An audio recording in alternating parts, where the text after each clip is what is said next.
the beast who conquered everything, then vanished. Something about this doesn't feel right.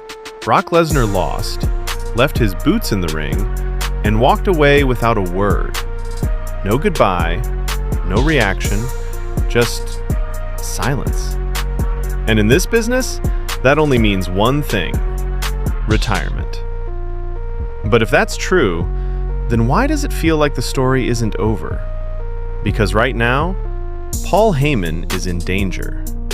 And Gunther is not someone you ignore. So tell me, if Brock Lesnar is really gone, then who's going to stop what's coming next? Or maybe this wasn't the end at all. Maybe this was just the beginning of something bigger. Now let's be honest. If there's one thing we know about Brock Lesnar, it's this. He doesn't do things the normal way. He never needed the spotlight. He never needed approval. He came into WWE, dominated it, and left. He stepped into the Ultimate Fighting Championship, conquered that too, and left again. Every time the world expected Brock Lesnar to stay, he disappeared. So when WrestleMania 42 ended, and Lesnar walked out without a word, people said, that's just Brock being Brock. But this time feels different. Because behind the scenes, there's always more going on than what we see. Power, control, decisions that shape everything. What if Brock Lesnar didn't just walk away? What if he chose to leave before something changed?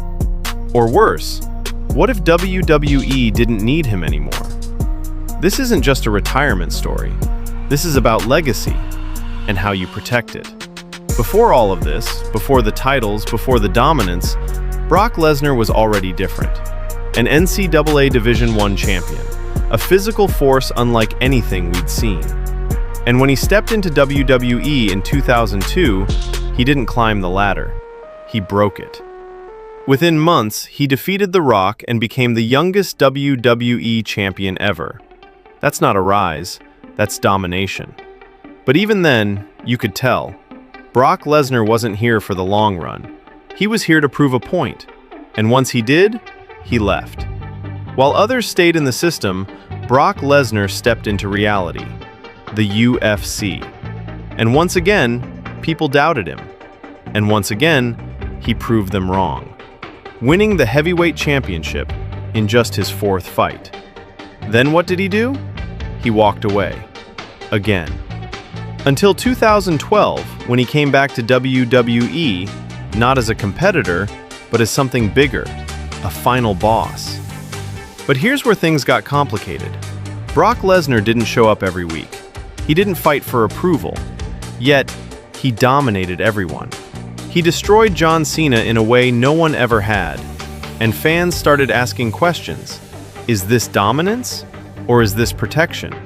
Because every challenger didn't just lose, they got erased. And then, WrestleMania 42. Something felt different. No grand farewell, no emotional build, just tension. For the first time, Brock Lesnar looked human. And then, he lost. Don't be sad, because what you saw might not just be retirement. It might be something else entirely.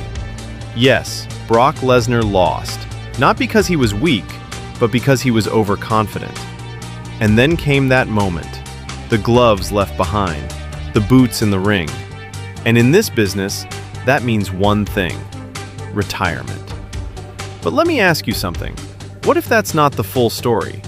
Because right now, Paul Heyman is in danger, and Gunther doesn't just fight, he destroys. So tell me, if Paul Heyman is in trouble, how long can Brock Lesnar stay retired? This year's SummerSlam. It's happening in Brock Lesnar's territory, and WWE loves moments like this.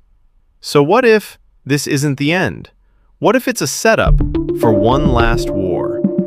But then again, if Brock Lesnar returns just to lose, then what's the point? Legacy or sacrifice? Anyway, we'll watch.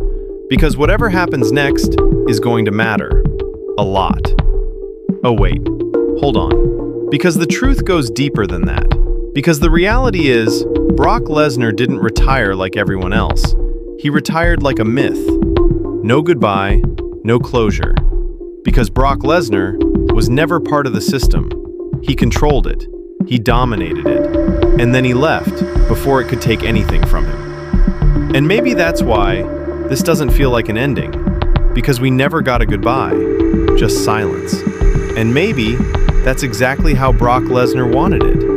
Because in the end, he didn't belong to WWE. He just passed through it. So tell me, was Brock Lesnar the greatest force WWE ever saw, or the most protected? And if this really was the end, did he leave at the perfect time, or too early? Brock Lesnar, the beast who conquered everything, then vanished.